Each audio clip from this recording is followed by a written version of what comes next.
¿Qué tal amigos? ¿Cómo estáis? Espero que estéis pasando un gran día. Como veis, tengo la enorme satisfacción de poder tener conmigo a Juan Ramón Rayo en esta entrevista. ¿Qué tal, Juan? ¿Qué tal? ¿Cómo estamos? Gracias a ti por la Eh, entrevista. Creo que no hace falta presentación sobre quién es Juan Rayo, haría más falta presentación mía, pero explícanos un poco quién es Juan Ramón Rayo, en qué proyectos está involucrado, etcétera. Bueno, pues soy un economista al que le gusta también las ideas de filosofía política y que, por tanto, trata de estudiar tanto cuestiones económicas como cuestiones de filosofía política y normalmente hace análisis en la medida de lo posible lo menos sesgados que se puedan, pero bueno, todos tenemos nuestra ideología y nuestras ideas previas y eso nos condiciona, obviamente, pero lo menos sesgados posibles que combinen tanto la parte económica como la parte de filosofía política. Vale. ¿Qué te hizo interesarte por todo lo que te interesa hoy día? Es decir, tú desde el primer momento eras liberal, ¿desde qué edad empezaste a sentir que te atraían las ideas de la libertad, de la economía, sobre todo? Bueno, a mí me empezó a interesar sobre todo la economía. El liberalismo lo conocí pronto a raíz de la economía, pero inicialmente me interesaba la economía. Bueno, básicamente los recuerdos que tengo, finales de la década de los 90, son unos años de fuerte crecimiento económico, después de años de bastante estancamiento, de mucho paro, ¿no? Recordemos que en el Sí. año 93 la tasa de paro llegó al 24%.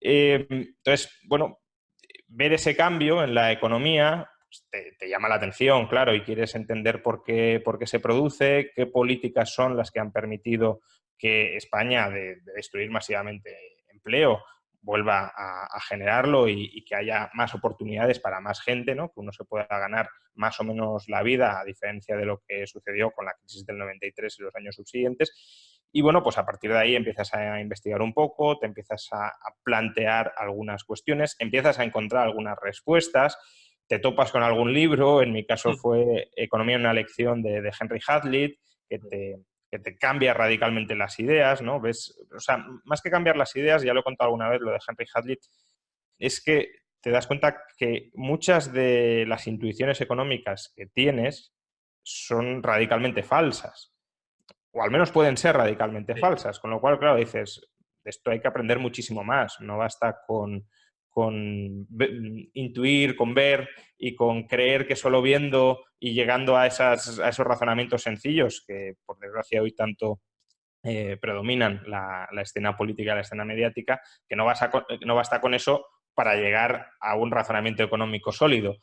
Y a partir de ahí, pues sigues investigando y sigues leyendo, claro. Y de hecho el libro que comenta es muy bueno porque desmontan muchos mitos sobre que el cortoplacismo parece que es muy bueno, que a largo plazo no importa porque según Keynes también nos vamos a morir todos, o sea que, que no Claro, importa. las dos ideas, o los dos enfoques metodológicos básicos del libro, que creo que son plenamente aplicables a cualquier análisis económico, es piensa en el largo plazo y no tanto en el corto, o al menos piensa que puede haber una contradicción entre el largo y el corto, que no todo lo que funciona a corto tiene el mismo resultado a largo, y luego, y de manera un poco complementaria, piensa no solo en lo que se ve, sino también en lo que no se ve. Es decir, las políticas económicas suelen tener costes de oportunidad que no son siempre fácilmente detectables y nos quedamos solo con aquello que vemos. Estos días, pues creo que la polémica del salario mínimo, por ejemplo, es muy manida o encaja muy bien en este caso, ¿no? Es decir, vemos la subida del salario mínimo, vemos incluso trabajadores que conservan su empleo y a los que se les incrementa el salario, lo que no vemos son los trabajadores que pierden el empleo, los empleos que se dejan de crear, no vemos las subidas de precios que hacen que otras familias tengan menor poder adquisitivo y que con ese menor poder adquisitivo se pueda perder empleo en otras partes, no vemos la caída posible. No digo que se produzca, pero son efectos que se pueden Sí. desarrollar de la inversión empresarial, no vemos, por tanto, el empleo que se deja. Entonces, todo eso, cuando haces un análisis económico, lo tienes que considerar, no te puedes quedar en, bueno, el salario mínimo aumenta el salario y por tanto es bueno. Ese es el análisis simplista, reduccionista, contra el que uno se vacuna si lee la economía en una lección y que, por desgracia, prevalece, ya lo he dicho, en medios de comunicación y en partidos políticos. Sí, de hecho, no sé si estaré siendo cierto, pero tú has ayudado a escribir un libro sobre, no sé si has ayudado a escribir, pero sí a, como a traducirlo, a explicarlo de otra forma, la economía en una lección, ¿no? ¿No sé si? Sí, bueno, a ver, dado que La economía en una lección es un libro que me marcó tanto, ¿no? Fue el primer libro de economía que leí y el que en cierto modo me orientó en la carrera de economista. Eh, Hace años escribí un prólogo para La economía en una lección, donde bueno, intento resumir las principales lecciones del libro en 10. Y luego, además, también uno de los primeros libros que escribí junto con Carlos Rodríguez Brown, que se llama El liberalismo no es pecado, pero el subtítulo es La economía en 5 lecciones, no la economía en una lección, sino en 5 lecciones. Y ahí pues intentamos ampliar el foco de la economía en una lección, porque es verdad que la economía en una lección está muy dirigido a criticar las intuiciones básicas del keynesianismo y no trata otras intuiciones del sistema de precios, por ejemplo, del sistema de competencia. Y ese tipo de intuiciones adicionales, que en muchos casos son equivocadas, sí las tratamos en El liberalismo no es pecado, la economía en 5 lecciones. Sí, de hecho me lo estoy leyendo, lo que pasa es que llevo varios libros tuyos a la vez. Bueno, Al final tengo que terminar uno y luego empezar con otro. Bueno, si te parece, pasamos ya a lo que viene a ser la primera parte de la entrevista, centrada sobre todo en la economía. Es decir, ¿cómo podemos aumentar los salarios? Sé que esa pregunta es muy genérica, pero me gustaría que explicaras cómo podemos subir los salarios sin que ello conlleve, es decir, no subirlo por decreto. Es decir, el salario es tal, sino cómo hacemos que se puedan aumentar los salarios de forma sostenible. sí, vamos a ver. El tema de los salarios está muy viciado, creo yo, por la narrativa marxista, ¿no? La narrativa marxista tiende a hacernos pensar que los salarios se pueden incrementar muchísimo a costa de bueno, que se le pague plenamente al trabajador lo que produce. Es decir, todo el beneficio empresarial, si desapareciera y se canalizara vía salarios, permitiría incrementar los salarios.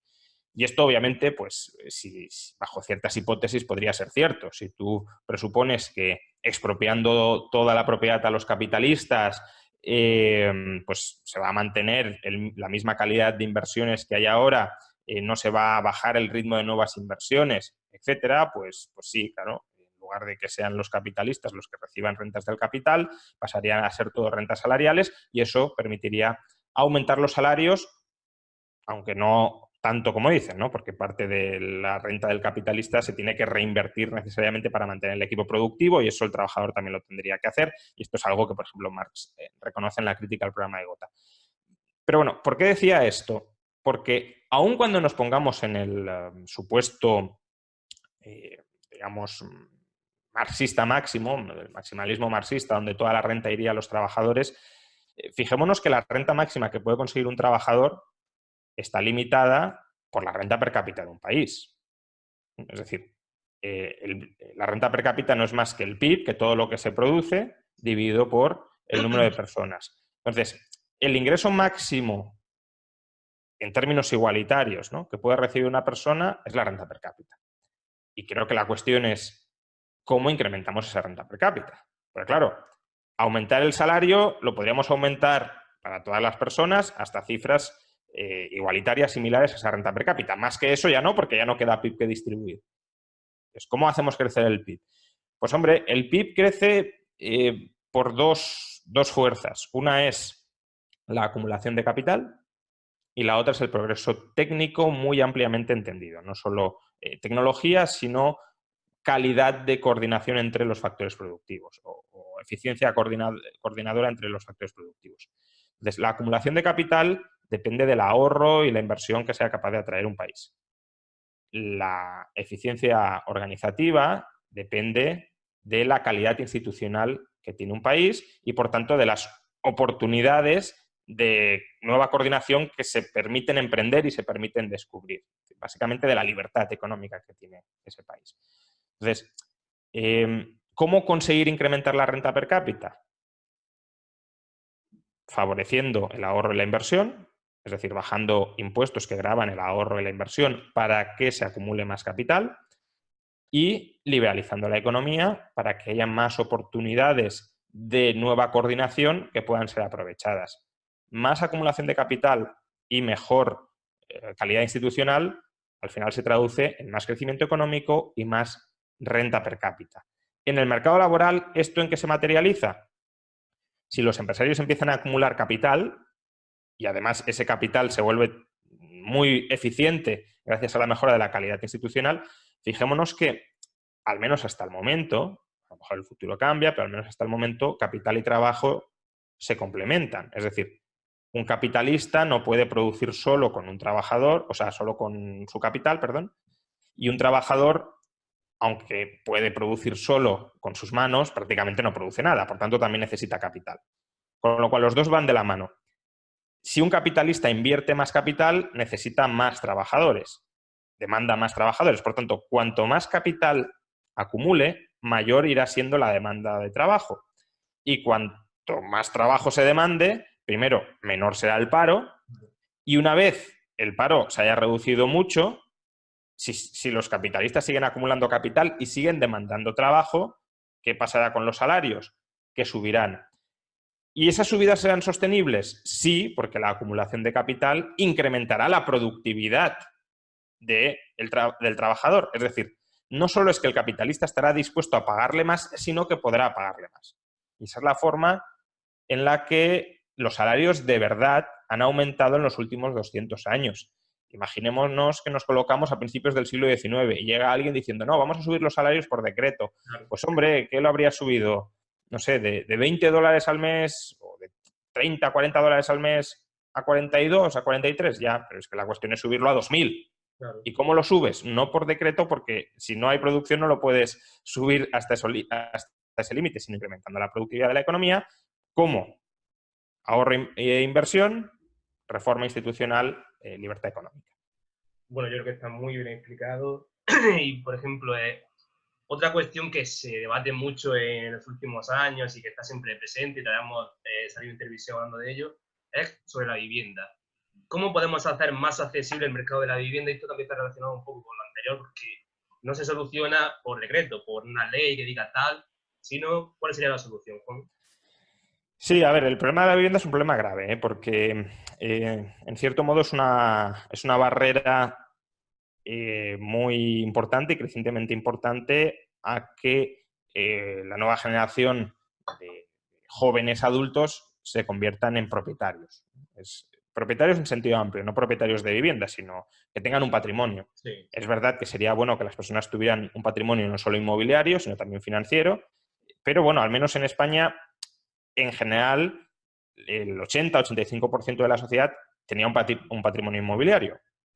Y esto ahora se está frenando con los más jóvenes debido, en parte, a los altos precios de la vivienda, debido, en parte, a la inestabilidad laboral que sufren muchos jóvenes y debido a la combinación de un bajo volumen de ahorro por parte de los jóvenes y una restricción crediticia que es razonable porque no queremos una nueva burbuja, pero claro, poco crédito y poco ahorro, poca capacidad de compra, sobre todo a precios altos y con contratos precarios. Entonces, el problema de la vivienda hay que afrontarlo desde múltiples frentes, ¿no? No solo el problema de los precios, pero obviamente el problema de los precios también. Entonces, ¿cómo frenar la escalada de vivienda? Aquí hay dos visiones, hay dos teorías. Una, que la vivienda está subiendo por un proceso especulativo, en esencia que hay vivienda construida de sobra en España y especialmente en aquellos núcleos urbanos donde se la demanda, pero han empezado a entrar grandes propietarios, fondos buitre, inversores, etcétera, que están comprando masivamente esa vivienda y o bien la están destinando a otros usos no residenciales, como el alquiler turístico, o bien directamente la están manteniendo vacía para forzar un alza de precios, un comportamiento típicamente oligopolista. Con lo cual aquí la solución ¿cuál sería? Por un lado, limitar los usos alternativos, que no se le pueda dar uso turístico a las viviendas, especialmente aquellas que estén en zonas de precios tensionados, y otro, obligar a que las viviendas vacías salgan al mercado del alquiler. La otra visión es que, aunque estos factores, sobre todo el del alquiler turístico, puedan tener alguna influencia, el motor fundamental del alza de precios es que en determinados núcleos urbanos de España, en grandes ciudades, la demanda de vivienda está aumentando muy por encima de la oferta, con lo cual los precios suben.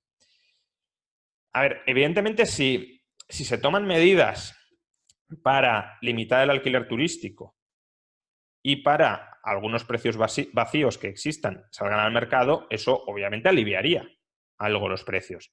Otra cosa es a qué coste. Claro, si España, una de sus principales industrias es el turismo y te cargas parte de esa industria turística atacando los alquileres turísticos y reforzando el oligopolio que ahí sí tienen los hoteles, ofreciendo esas plazas en forma de habitaciones para los turistas, pues bueno, vale, si solucionas mínimamente un problema, digo mínimamente porque los cálculos más inflados de la influencia del alza de alquileres por alquileres turísticos, o sea, de alquileres residenciales por alquileres turísticos, hablan de un 2-3%. Entonces, imaginemos que nos cargamos a Airbnb en España, ¿vale? Abarataríamos los alquileres en Barcelona un 2,5%, en el mejor de los casos. ¿Es esa la solución al problema de la vivienda? Creo que no. Con los pisos vacíos, pues bueno, si hay algún piso vacío en grandes ciudades, y algunos hay, evidentemente sacarlos al mercado, pues sí que facilitaría una cierta reducción de precios. Pero es que, como ya he mencionado, sabemos que los alquileres turísticos no han sido un factor relevante. En Madrid no hay evidencia de que hayan influido en el precio de la vivienda y en el precio de los alquileres residenciales. En Barcelona la evidencia es que en 7 años han influido un 2, un 2,5%, es decir, algo bastante moderado. Y luego, en cuanto a los pisos vacíos, estamos en mínimos históricos de pisos vacíos en la provincia de Madrid, en la provincia de Barcelona no tenemos datos desagregados por ciudad, pero bueno, básicamente serán parecidos. Entonces, claro, si los pisos vacíos han ido cayendo, en lugar de subiendo, Claro. no se puede explicar el alza de precios en función de los pisos vacíos. La razón fundamental, insisto, es que mucha más gente quiere venir a vivir a Madrid, o a Barcelona, o a Málaga, o a Valencia. Ha habido un incremento del poder adquisitivo de la gente en los últimos 7 años, básicamente porque hace 7 años había 6 millones de parados y ahora hay 3 millones. Entonces, obviamente, pues si hay gente que estaba parada y no podía alquilar, ahora no es que pueda alquilar holgadamente, porque es verdad que los sueldos pueden ser relativamente bajos para alquilar en determinadas áreas de la ciudad, pero haciendo un sacrificio sí puede alquilar y eso presiona al alza la demanda. Pues, aquí la idea y el resumen básico de todo es, si queremos consumo de masas, en este caso, que las masas tengan acceso a la vivienda, es decir, que el conjunto de la población tenga acceso a una vivienda, necesitamos producción en masa. Es decir, eso en cualquier bien. Claro. Si quieres consumo de masas, producción en masa. Y en la vivienda también. Si quieres acceso en masa a la vivienda, tendrás que producir masivamente vivienda allí donde sea demandada. Porque que me digan que en Soria hay muchas viviendas vacías, pues vale, sí, puede ser, o en Teruel, pero la gente no quiere vivir en Soria o en Teruel, quiere vivir en Madrid, quiere vivir en Barcelona. Es que ese es Por el, tanto, no te interrumpa, sirve. ese es el problema que a veces encuentro porque dicen, y cuando debaten contigo, la demanda, los pisos vacíos son muy altos en España, pero claro, es que son en ciudades donde la gente no quiere ir. Claro, Pero claro. cuando les culpan a la SOCIMI o a, como llaman, a los fondos buitres, como dicen ellos, se supone que tienen el 5%, no sé si era de toda la oferta de España o de grandes ciudades, y tienen obligación de poner a disposición de alquiler el 80%. El 80%. Sí, en verdad tienen menos del 5% y además las OCIMIS no están especialmente interesadas en invertir en alquiler residencial, suelen invertir en alquiler comercial, en hoteles, etcétera. ¿Por qué? Pues porque prefieres alquilárselo a una empresa que te pague todos los meses y que sea fácil de tratar y de negociar. Socialmente, además, desahuciar a una empresa pues no tiene ninguna implicación. Desahuciar a una familia que no paga, ya hemos visto todo lo que sucede. Entonces, el margen de comprar un inmueble, ponerlo en alquiler con todo el riesgo de impagos, con todo el riesgo social que acarrea, etcétera, no es muy grande, sobre todo si lo quieres hacer a gran escala, claro. Y en cambio, pues con el alquiler comercial no se mete nadie, es un sector que es tan o sea, está no más rentable que el anterior, con menos costes de transacción, con menos riesgo reputacional, entonces se están metiendo ahí, no en lo otro. Pues bueno, efectivamente, otro debate sería si hay que evitar la España vaciada y que la gente quiera venir a vivir a Madrid, a Barcelona, pero eso no es nada fácil. Es decir, el Estado no determina dónde se colocan las industrias.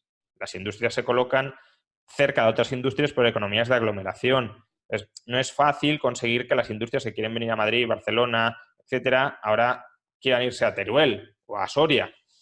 Entonces, si esto no lo consigues y la gente quiere seguir viniendo a Madrid, además por otras cuestiones, la vida en Madrid es mucho más variada, mucho más abierta, mucho más diversa, pues es que ¿qué incentivos vas a meter para que la gente se quede en Teruel? Quiero decir, en Teruel las casas están tiradas de precio. Estamos todo el día diciendo que los sueldos no dan porque se lo consume toda la vivienda. Pues hombre, la vivienda justamente es de lo que está más barato en Teruel. Si incluso ese diferencial de precio de vivienda no te anima a irte a vivir a Teruel o a quedarte en Teruel, pues es que no sé cuál va a ser el incentivo para que Al te final es quedes. querer decir a la gente donde tienen que vivir, donde quieren... Sí, eso aparte, que es una visión muy planificadora bueno, en plan, la sociedad está mal montada, ¿no? Tenemos pisos Sí, construidos en Teruel, la gente quiere venir a Madrid, en Madrid no hay pisos, pues que no se vengan. Bueno, pues todo eso a se la gente seque, que ¿no? viva donde quiera, ¿no? Obviamente, si hay trabas que impiden que Teruel se desarrolle, pues quita esas trabas, porque entonces estarías induciendo, obviamente, un proceso de transición forzada por esas trabas. Pero si no, pues deja de querer planificar socialmente la vida de las personas y decirle eso, dónde tiene que vivir, cómo tiene que viajar, dónde tiene que trabajar, cuánto tiene que cobrar. Es como la pena esta de, no es que los pueblos van a desaparecer, yo qué sé. La verdad es bastante complicado. Otro tema que es importante y que es súper de actualidad es las pensiones. ¿Cómo podemos hacer viables las pensiones? Y otra pregunta relacionada con esta es ¿cómo podemos hacer los jóvenes para poder tener una pensión ajena a la pública? Porque la pública ya se ha visto y se está viendo que no tiene salida sin reformas estructurales. ¿Qué podemos hacer los jóvenes para poder invertir y tener una pensión digna en el futuro? Sí, a ver, las pensiones públicas futuras van a ser relativamente más bajas que las presentes. Esto no significa que sean absolutamente más bajas. ¿Por qué? Porque si los sueldos son mayores, aunque se cobre un porcentaje menor de los sueldos, la pensión puede ser mayor. Es decir, ahora estamos cobrando aproximadamente el 70% del sueldo medio, pues imaginemos que el sueldo medio son 1.000. Pues estaría cobrando una pensión de 700. No son datos reales. El sueldo Ya, medio ya. es más alto y la pensión media también es más alta. Pero bueno, para hacer los cálculos fáciles. Imaginemos que ese porcentaje se baja del 70 al 50% en 30 años, pero los sueldos pasan de 1.000 a 2.000. Pues entonces la pensión media pasaría de 700 a 1.000, ¿no? Entonces, la pensión puede subir en términos absolutos, incluso descontando inflación, aun cuando la pensión se rebaje relativamente. Esto en parte es un consuelo, pero en parte no. Quiero decir, si un trabajador ha tenido un sueldo de 2.000 y está acostumbrado a vivir con 2.000, tiene un tren de vida de gastos de 2.000, claro, que le bajen la pensión un 50% va a ser un salto de calidad de vida mayor que si cobras una pensión de 1.000, o sea, que si cobras, perdón, un salario de 1.000 y te bajan la pensión a 700, porque es un salto solo del 30%, ¿no? Entonces, el problema de las pensiones se va a dar, y va a ser importante para mucha gente que no esté preparada y no tiene mucha vuelta de hoja, no tiene mucha solución. Es decir, la cuestión es cómo se implementa el recorte de la manera menos dañina posible. Y por desgracia, el recorte parece que lo quieren implementar de la manera más dañina posible, que es concentrarlo todo en las generaciones futuras. En lugar de distribuirlo entre las presentes y las futuras para que el recorte pues, nos afecte a todos, pero no brutalmente, dicen, no, como la generación presente me vota, pues la generación futura que se coma el recorte de la presente y el que le corresponde. Vale, eso en cuanto al diagnóstico. ¿Qué hacer? Pues prepararse. No todo el mundo se puede preparar porque si no todo el mundo tiene capacidad de ahorrar, evidentemente no puede ahorrar y solo le va a quedar pues, la pensión pública recortada y fraudulenta casi que le quieran pagar los políticos. Pero los que sí tengan capacidad de ahorro o aquellos que crean que pueden tener capacidad de ahorro, porque hay veces que la gente no tiene capacidad de ahorro porque objetivamente no puede y otras veces es por una mala planificación financiera. Es decir, porque está incurriendo en gastos de los que sí podría prescindir, que no son gastos esenciales o fundamentales, pero son gastos que se le han incrustado, digamos, en sus hábitos, en sus rutinas de vida y parece que sean costes fijos que estén ahí y sería bueno que se replantee haga un presupuesto de base cero, digamos, cuáles son todos mis gastos, de qué gastos puedo realmente prescindir, de cuáles no, e intente tener un cierto margen de ahorro. Una técnica buena para esto suele ser considerar precisamente el ahorro un gasto fijo, es decir, cuando cobres la nómina a principios de mes, decir, pues un 10, un 5% de la nómina la ahorro, la aparto y me gasto todo lo demás. Normalmente la gente ahorra al revés. Sí. Cobro la nómina, gasto y el ahorro es el residuo a final de mes. No, el ahorro ha de ser un gasto fijo a principios de mes y el gasto en otros bienes, el residuo después del ahorro, ¿no? Ya digo, puede haber gente que aún así pues, no tenga absolutamente ningún margen para ahorrar, ¿no? Si tienes una hipoteca de 500 y cobras 600, pues poco margen de ahorro hay ahí, ¿no? Aunque la hipoteca en sí misma ya es un instrumento de ahorro porque te vas capitalizando mientras compras la casa, pero bueno, para entenderlo. Entonces, aquellos que tengan margen de ahorro, pues no solo han de ahorrar, sino que han de aprovechar ese ahorro para invertirlo. ¿E invertirlo en qué? En activos, sobre todo si uno es joven, de alta rentabilidad, que sean volátiles, es decir, realmente no existen activos de alta rentabilidad no volátiles, ¿no? Porque entonces todo el mundo invertiría en ellos y la rentabilidad bajaría.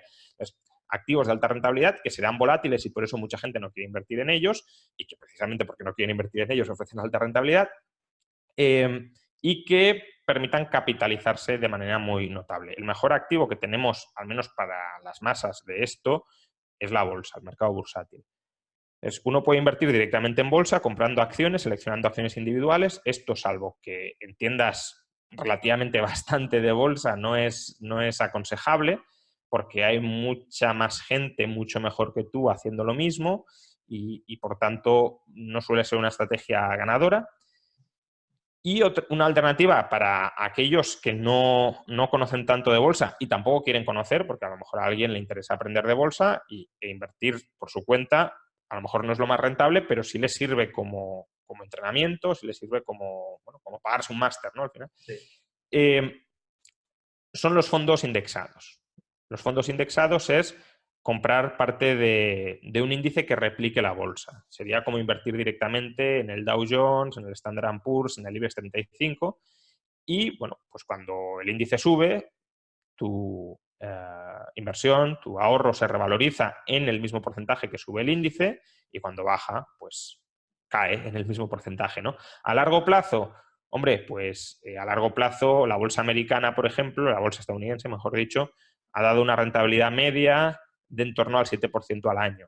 Claro, un 7% al año, si se mantuviera, y es una rentabilidad que se ha dado en 200 años, por tanto, 220 años, porque tampoco es que sea una rentabilidad pues, ocasional, supone duplicar tu inversión cada 10 años.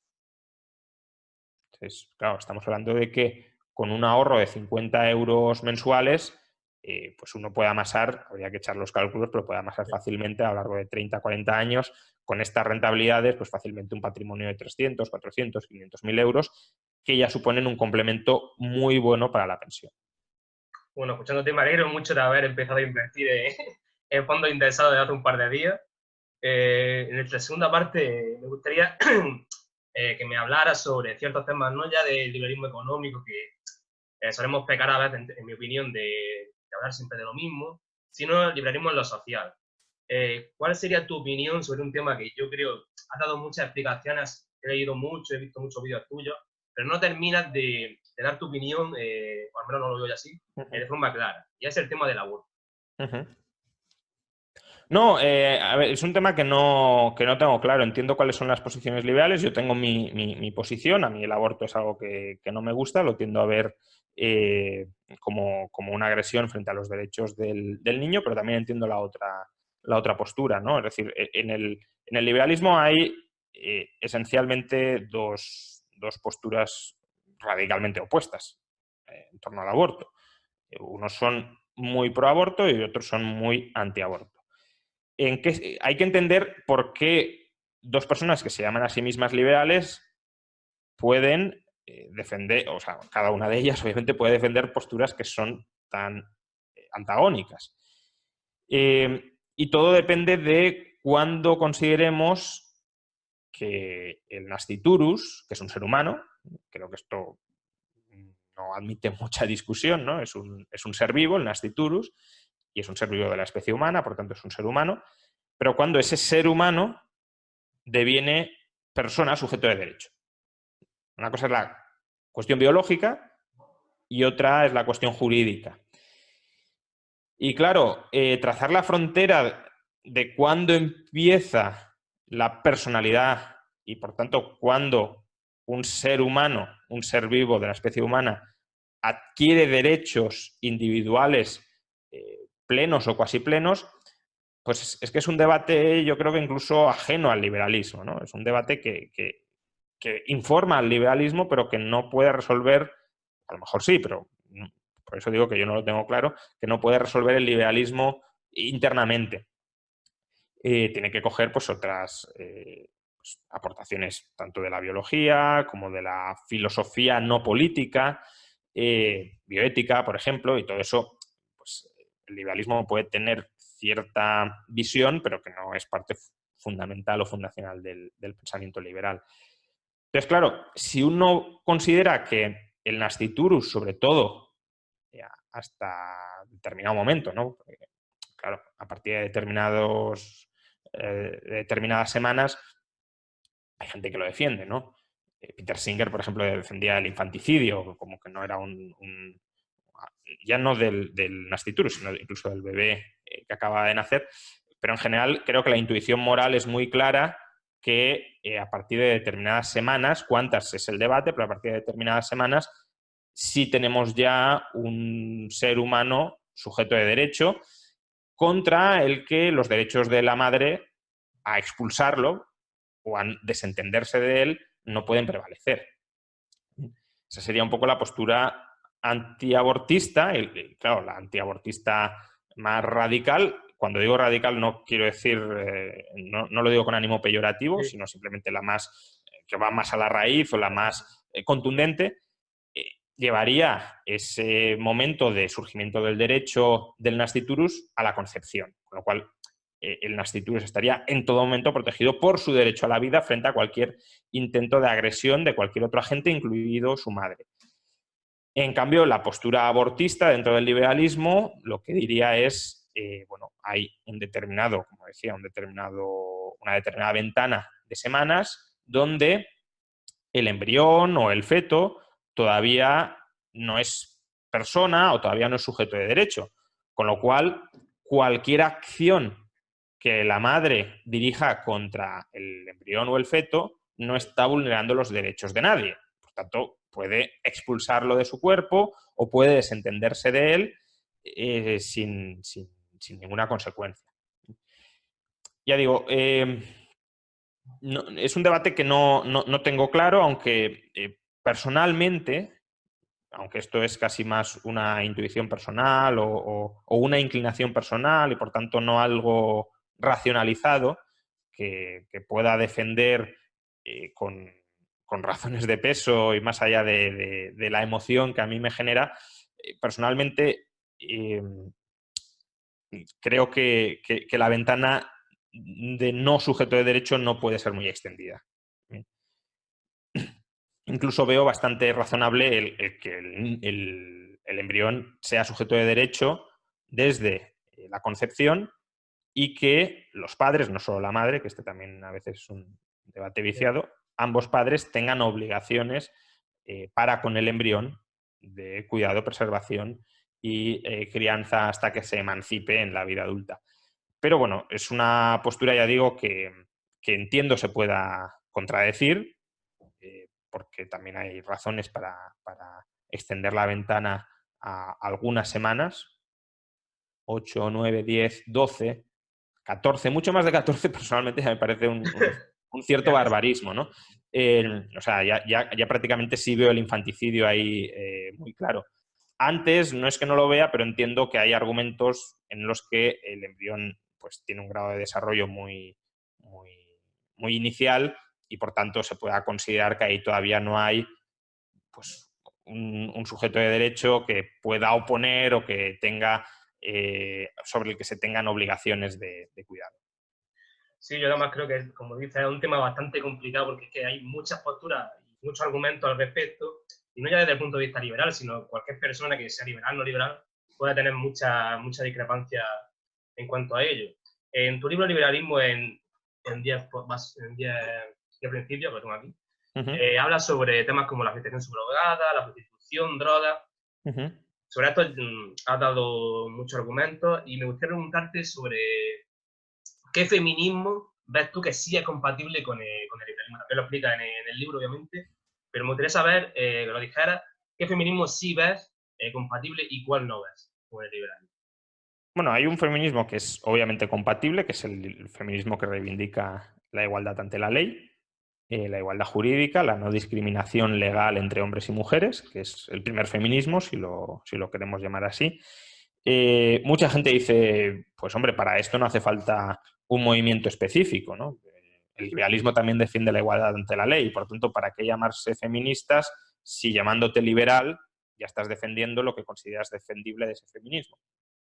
Bueno, es un argumento que no está mal, pero de la misma forma que hubo un movimiento abolicionista contra la esclavitud, y no se llamaban liberales, y no pretendíamos que se llamaran liberales porque tenían un objetivo muy limitado, que era abolir la esclavitud. No necesariamente querían privatizar las pensiones. Bueno, en esa época no había pensiones públicas, pero para entenderlo, no querían privatizar las pensiones, la educación, no. Decía, nuestro objetivo, desde a lo mejor ópticas ideológicas muy distintas, es acabar con la esclavitud. Y por tanto, lo que nos une es el antiesclavismo, el abolicionismo. Bueno, pues con el feminismo de primera ola, si lo queremos, lo mismo. Las feministas o los feministas que se reunían para reivindicar, digo los feministas porque Stuart Mill, por ejemplo, célebre liberal, al menos en su primera etapa, también fue uno de los mayores defensores de la igualdad de derechos hombre-mujer, ¿no? Entonces, los que se reunían en torno a esa defensa de la igualdad ante la ley no tenían por qué ser liberales. Podían defender únicamente ese punto liberal y ya está, y en otros aspectos, pues tener cada uno sus ideas. Luego creo que también hay una segunda materialización o exteriorización del feminismo, más allá de la igualdad ante la ley, que es plenamente compatible con el liberalismo, que es a través de medios voluntarios, es decir, sin utilizar el Estado, tratar de cambiar las instituciones informales en las que vivimos y merced a las cuales, es verdad, las mujeres pueden tener determinadas cargas o determinados roles o determinados papeles o funciones dentro de la sociedad que sean, bueno, no sé si discriminatorios, pero que al menos sí caigan proporcionalmente sobre ellas. Un ejemplo muy claro son las tareas del hogar, ¿no? Aunque haya igualdad jurídica entre hombres y mujeres, socialmente puede haber una cierta presión derivada de instituciones o de culturas o de valores pasados que atribuya que la mujer se tiene que ocupar predominantemente de las tareas del hogar. Y esto no es una chorrada porque tiene muchas consecuencias luego, por ejemplo, sobre la posibilidad de desarrollar la carrera laboral de la mujer, ¿no?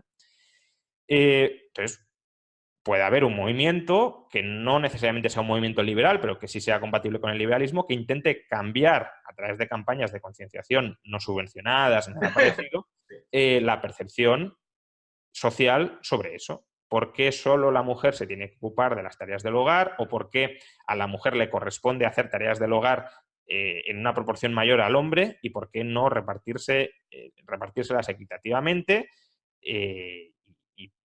O que efectivamente se concentren en un hombre o en una mujer, pero que socialmente no esté sesgado a que siempre le toque a la mujer cuando se concentran, ¿no? Entonces, ¿eso es compatible con el liberalismo? Sí, claro, porque si no utilizas medios coactivos para divulgar esas ideas, pues muy bien. Y además, si esas ideas, creo que es el punto que a veces a algunos liberales se les escapa, si esas ideas pueden haber en parte sido consecuencia de las restricciones previas a la libertad de la mujer, a la desigualdad jurídica previa, porque claro, si tú tienes una desigualdad jurídica, esa desigualdad jurídica como que va generando ideas que la refuerzan, ¿no? Que la justifican.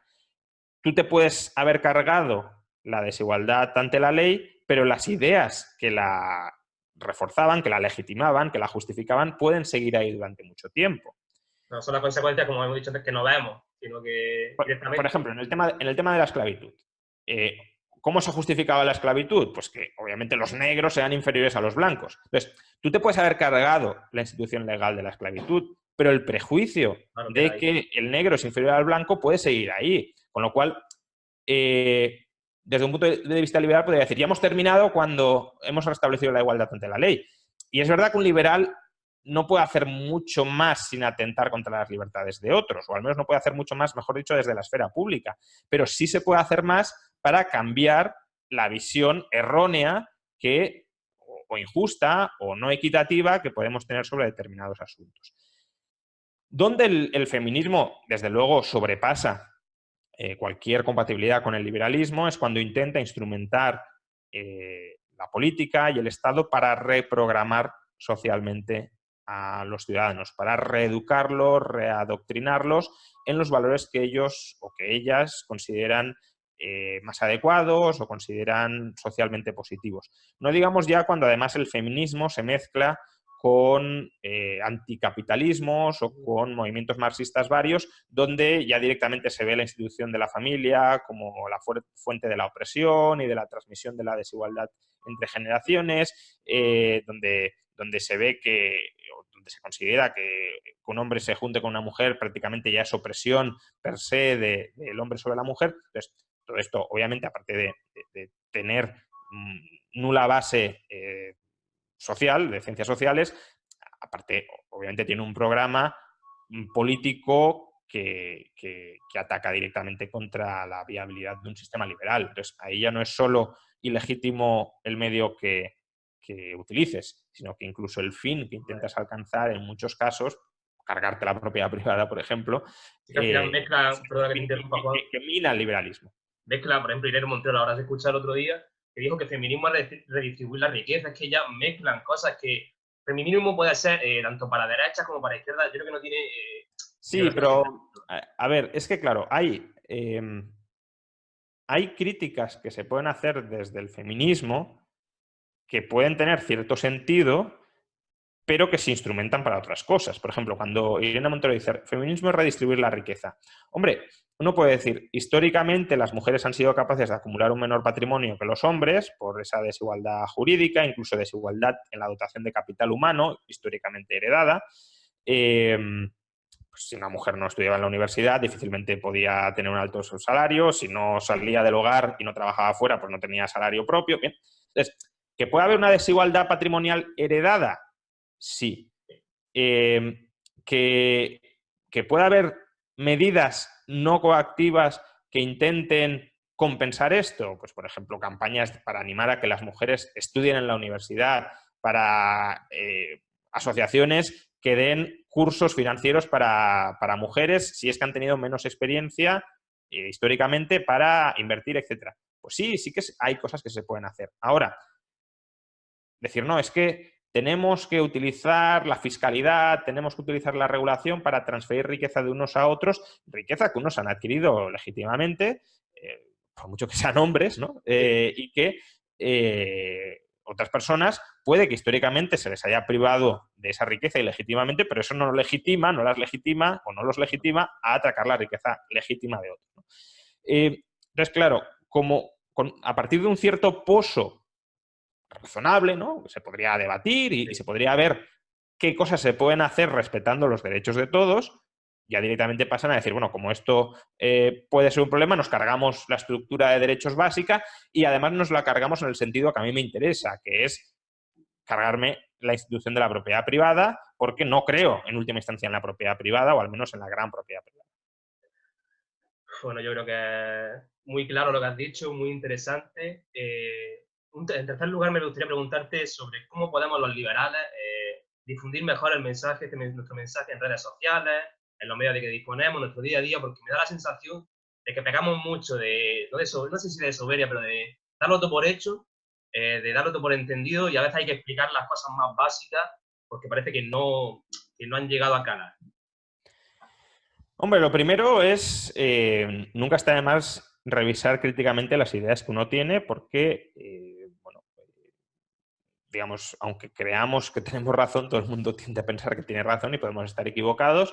Y además, muchas veces en las críticas que se nos hacen puede haber un pozo de razonabilidad que a lo mejor no hemos incorporado, e incorporando ese pozo de razonabilidad también nos permite conectar más con las preocupaciones que tienen otros. Quiero decir, Si a uno le preocupa mucho el factor A y tú crees que el factor A no es relevante y como no es relevante no lo tratas y lo que intentas explicar es que el factor B es muchísimo más relevante que el factor A, aunque tengas razón, porque, por ejemplo, factor B, libertad, factor A, igualdad económica. Pues obviamente la libertad es muchísimo más importante que la igualdad económica. ¿Por qué? Pues porque tú podrías tener igualdad económica siendo esclavos y creo que una sociedad de esclavos podría ser una sociedad muy igualitaria económicamente, al menos entre todos los esclavos, ¿no? Pero, como digo, no tener en cuenta la preocupación legítima que puede tener el otro y no incorporarla en tu análisis puede hacer que no haya diálogo. Él está hablando de un tema, tú estás hablando de otro. Hay cámaras de eco. Claro, cámaras de eco que no se comunican. De esto pecamos todos, ¿eh? Pero, bueno, ser conscientes de este problema y en la medida de lo posible tratar de solventarlo y tratar de dar desde tu perspectiva soluciones a los problemas que plantea el otro.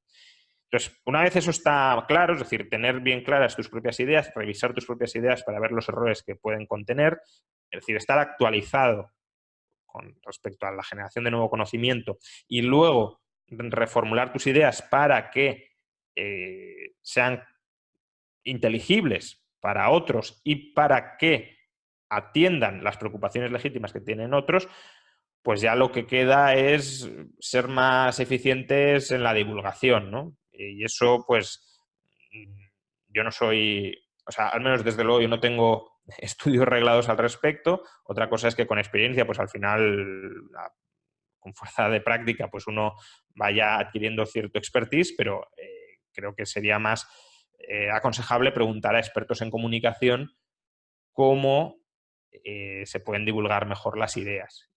En todo caso, pues eso, aprovechar todos los canales posibles, meterte en los debates, porque ahí es donde ves o donde puedes aportar soluciones que en ese momento la gente está reclamando y bueno, y quizá, bueno, eso ya, pero no entrar en la descalificación inmediata, Sí, ¿no? por Es eso decir, obviamente.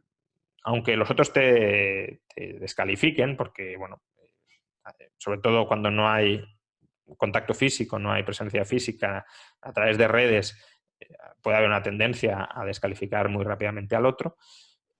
Bueno, no entrar en lo personal, mantenerte en el plano de las ideas y en el plano de las ideas tratar de mostrar la superioridad de las tuyas, si es verdad que son superiores, claro.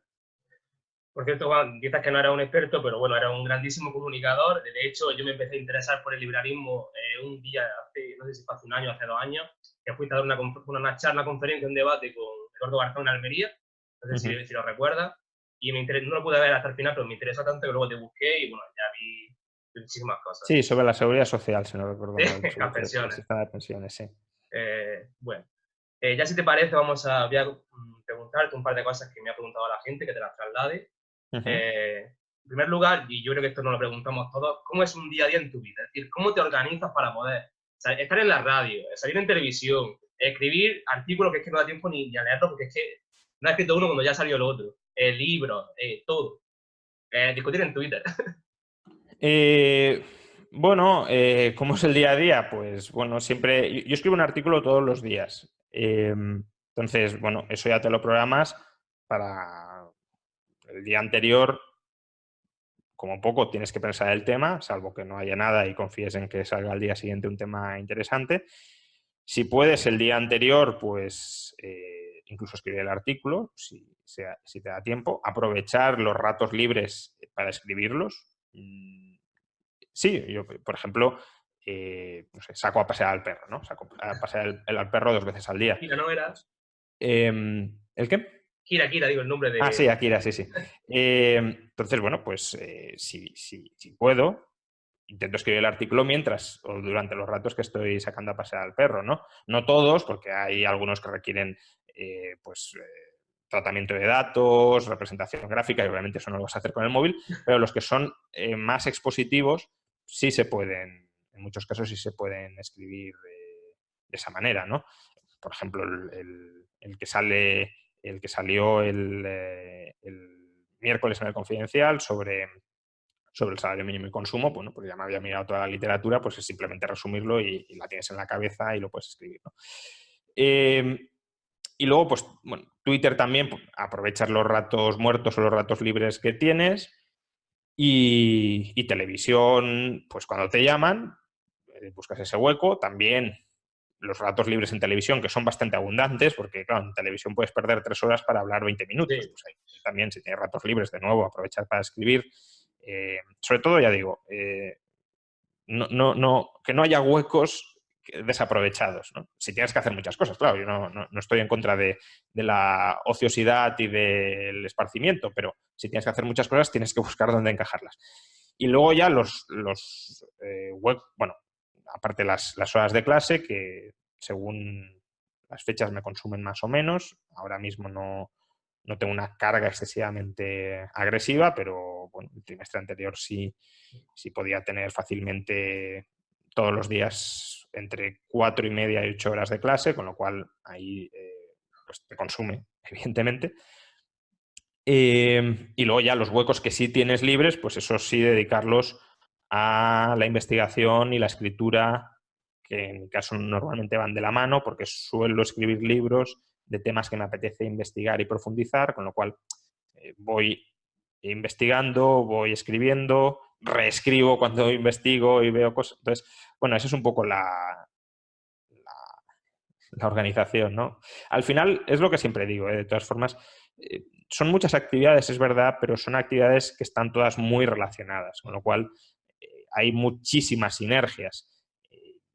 Yo las clases, pues parte de la preparación de las clases puede ser el artículo que he escrito en prensa, porque si quiero colocar algún ejemplo de actualidad, como se suele recomendar hacer, para ilustrar determinados modelos, pues claro, si ya tengo un ejemplo en la cabeza porque lo he trabajado para escribir el artículo, ya lo puedo ilustrar en clase. Luego, si preparo una clase y refresco, pues aunque sean modelos económicos básicos, eso me puede servir también para escribir un artículo, ¿no? Pues no sé, controles de precios. Pues claro, si estás dando en clase salario mínimo, control de precios del alquiler, etcétera, pues lo puedes utilizar. Luego, intervenciones en la radio, en la tele, pues si has escrito sobre ello, obviamente lo tienes fresco. Vídeos en YouTube, lo que hago es, normalmente los artículos Sí, los convierto en vídeo, ¿no? Investigación a través de libros, pues esa investigación es lo que permite, desde mi punto de vista, luego aportar un cierto valor añadido a los artículos, ¿no? Porque no te quedas solo en el comentario de la actualidad, sino que le puedes dar un contexto económico y filosófico más amplio.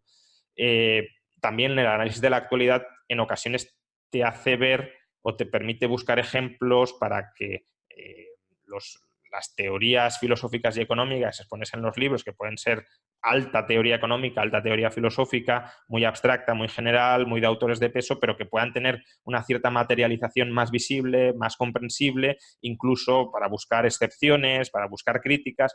Entonces, no sé, está todo, es verdad que requiere muchas horas de trabajo, por supuesto, muchísimo más de 8 horas de trabajo al día, eso sin duda, pero bueno, si te dedicas a aquello que te gusta, como se suele decir, no trabajas ni un solo día. Al final, son actividades con las que disfruto y por tanto no se me hacen en general, obviamente no siempre tienes ganas de hacer algunas cosas y en ese momento tienes que cumplir, pero en general no es algo que se me haga pesado, que me sobrecargue, aunque sean muchas horas de trabajo. Vale.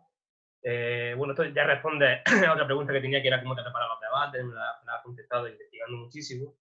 Y hay mucha gente que es increíble, que me pregunta qué aficiones tienes, y otro que me dice, que lo tengo que buscar y todo, que si te consideras otaku. Sí me considero bastante otaku, la verdad.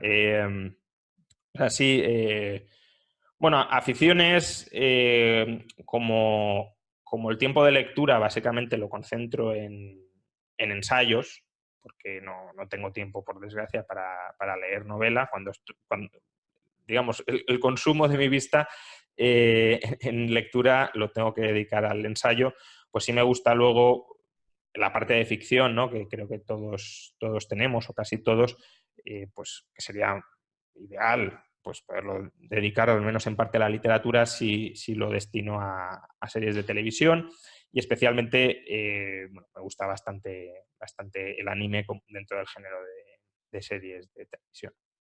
¿Dragon Ball te gusta? Es que estoy las personas.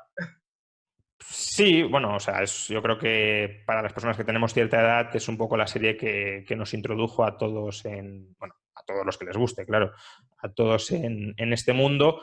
Lo que pasa es que, claro, visto en retrospectiva, pues es la calidad argumental, por No hace falta ejemplo, que termines la contestación, Juan. es bastante... Sí, sí. No, bueno, es un clásico, pero es un Ahora es clásico broma. que ha envejecido mal más allá de la Sí, nostalgia, digamos así. sí, sí. Son muchas series que las ves de pequeño, luego las ves de mayor y dices, esto tiene muchas lagunas, hay otras que son mejores. No sé, estoy de acuerdo contigo. No, o sea, hay series de anime que argumentalmente son muy, muy, muy potentes. Eh, ¿Tu favorita era? ¿Perdón? ¿Tu serie favorita de anime? Bueno, no, hay muchas. No sé, Hunter por Hunter creo que tiene un argumento muy, muy bien hilado. Lo que pasa es que no está conclusa, por desgracia. El ataque de los titanes, por dar alguna referencia más actual, también tiene un argumento muy potente. Incluso One Piece, ¿no? Que es bastante infantil Sí. en algunas de sus partes, pero bueno, es que es una epopeya prácticamente, ¿no? Porque son más de 10, no, más de 20 años Sí, más de de 20. anime. Y bueno, pues claro, 20 años de historia relativamente bien hilada, pues has de ser un buen escritor, claro. Y ya la última pregunta que me hacen es, ¿qué opinas de la actitud de ciertos tertulianos contigo, es decir, en televisión? ¿Sí, perdón? ¿Qué opinas de la actitud de ciertos tertulianos en televisión? Ah. Con varios cortes, con no dejarte hablar, incluso con mentiras. Por ejemplo, Gonzalo Bernardo, que no lo va a escuchar porque me ha bloqueado. ¿Qué opinión tienes sobre esto? Bueno, no quiero personalizar en nadie No, no, no, no. porque hay muchos casos y aparte, pues todo el mundo me parece, son compañeros al fin y al cabo y no quiero ir a la crítica personal. O sea, que la reflexión la quiero hacer más en general. Primero una reflexión en cuanto a modelo de televisión. Hay mucha gente que dice, ¿qué tiempos aquellos de la clave donde la gente debatía pausadamente y se respetaba y además llevaban tertulianos especializados en cada asunto a tratar? Y hombre, como ideal no está mal. Lo que pasa es que uno también se tiene que plantear, si hoy se emitiera la clave, ¿la vería alguien? En La la verá 2, alguien, tal sí, vez. no, pero vamos, ¿qué tendría? Un 0,5% de share. Entonces, si eso no es muy viable, o a lo mejor no es viable en televisión, porque en YouTube sí es viable, ¿no? Y, por ejemplo, aquí, pues, hombre, no estamos teniendo una clave, pero estamos teniendo un modelo de debate, diálogo, conversación muy pausado, con mucho tiempo, sin cortes, y bueno, es rentable, ¿no? Es decir, no, obviamente porque no hay un gran coste fijo para hacerlo, pero bueno, se puede hacer y se produce y está disponible en el mercado. Pero el formato televisión, que es un formato caro, donde además prima la concentración de la audiencia, determinado formato de debates, pues no tiene cabida.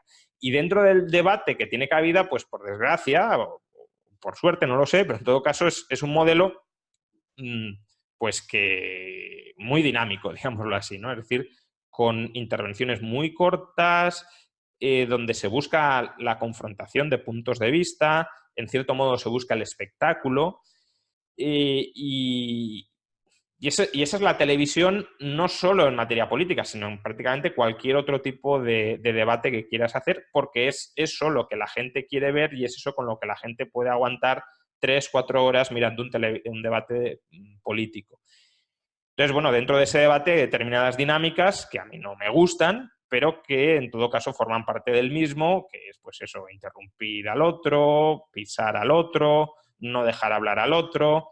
Y luego también hay tertulianos que no son especialistas en nada, en el sentido de que hablan prácticamente de todo, pero que, bueno, son los tertulianos que la gente quiere ver. Es que eso también hay que tenerlo en cuenta. Si cada día trajeran tertulianos desconocidos, pues a lo mejor la gente no lo querría ver.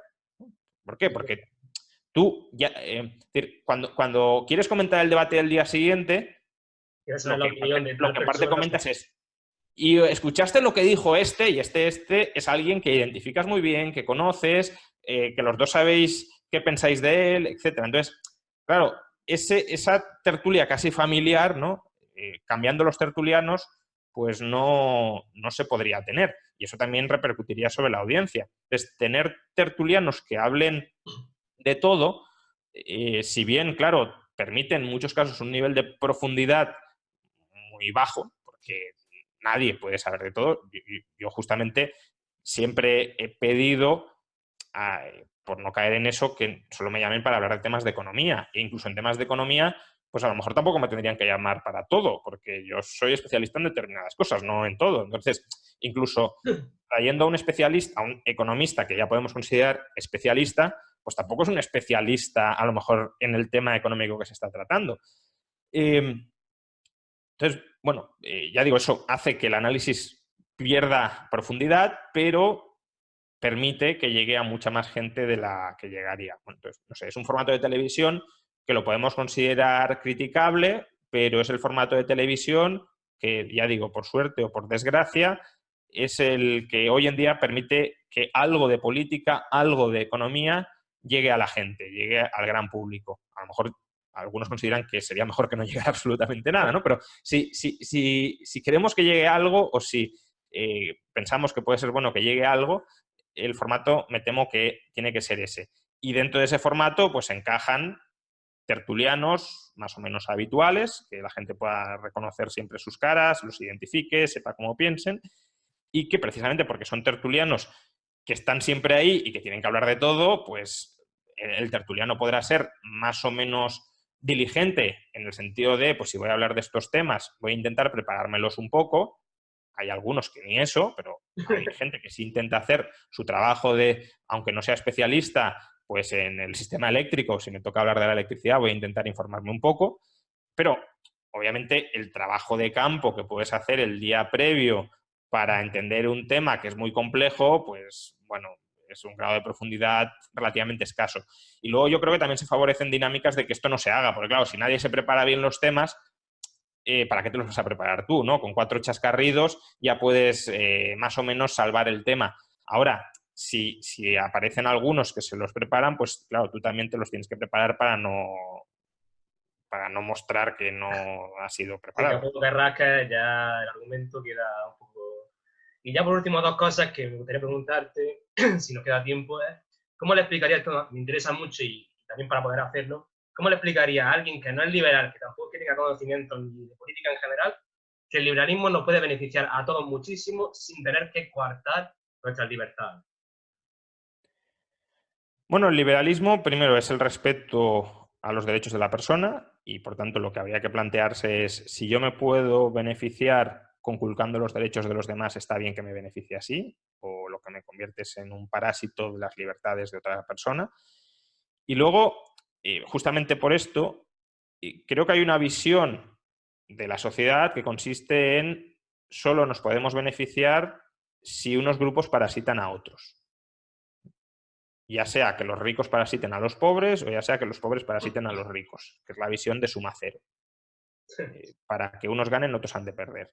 Y luego creo que hay otra visión de la sociedad, que es la correcta, donde perfectamente cabe la simbiosis. Es decir, perfectamente cabe que todos nos beneficiemos cooperando.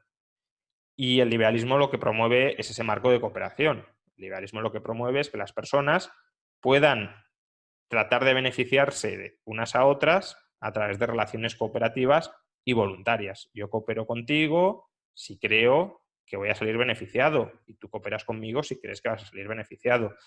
Entonces, ¿a través de la cooperación social podemos prosperar todos?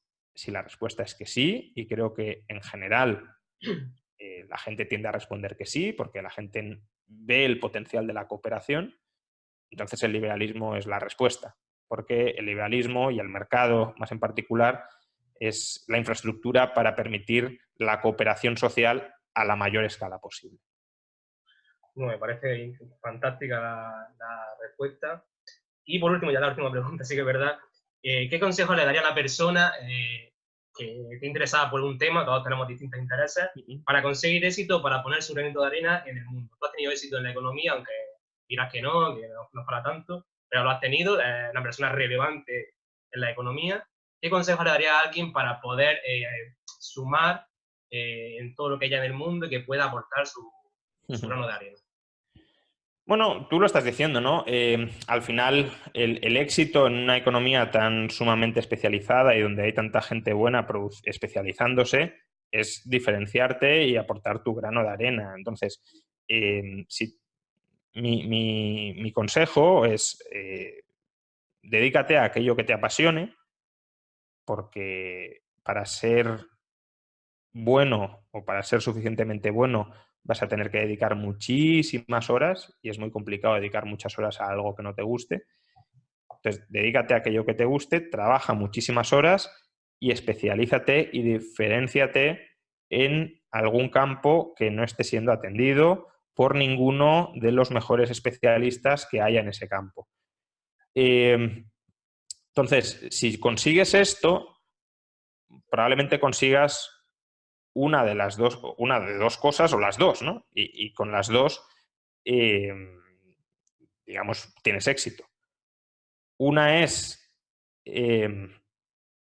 ser muy valorado por gente muy relevante, que suele ser poca, ¿no? En términos monetarios, si lo queremos, que por tu producto, por tu bien, por tu servicio, tenga una demanda pequeña, pero de gente que esté dispuesta a pagar mucho. U otra que seas muy relevante entre mucha gente, a lo mejor no muy relevante. En términos monetarios sería que tu producto tenga mucha demanda, aunque cada consumidor no esté dispuesto a pagar mucho, ¿no? En términos científicos, si lo quieres, pues puede ser muy bueno, o sea, puedes ganar prestigio dentro de una élite académica o puedes ser una persona relevante como divulgador socialmente, ¿no? Y obviamente puedes llegar a combinar los dos si lo trabajas muy bien, ¿no? Que haya mucha gente que esté dispuesta a pagar mucho por lo que ofreces o que tengas mucho prestigio entre mucha gente muy relevante. Y eso, pues ya digo, lo consigues ofreciendo valor y para ofrecer valor en este mundo, como he dicho, que es de productores hiperespecializados, es buscar la diferenciación dentro de la especialización. Salvo que tengas alguna cualidad que te haga pensar que vas a poder destronar en su especialidad a alguno de los hiperespecialistas, que también podría ser. Pero si no es así, es mejor buscar tu nicho y tu nicho lo consigues con diferenciación. Bueno, me parece una genial respuesta para acabar la entrevista. Juan Ramón, muchísimas gracias por esto. Sé que tiene una agenda súper apretada de trabajo y de vídeo y de todo. Y que muchísimas gracias por estar aquí. Muy Bueno, bien, nada, muchas gracias a ti. muchísimas gracias a todos por estar aquí un día más y nos vemos en el próximo.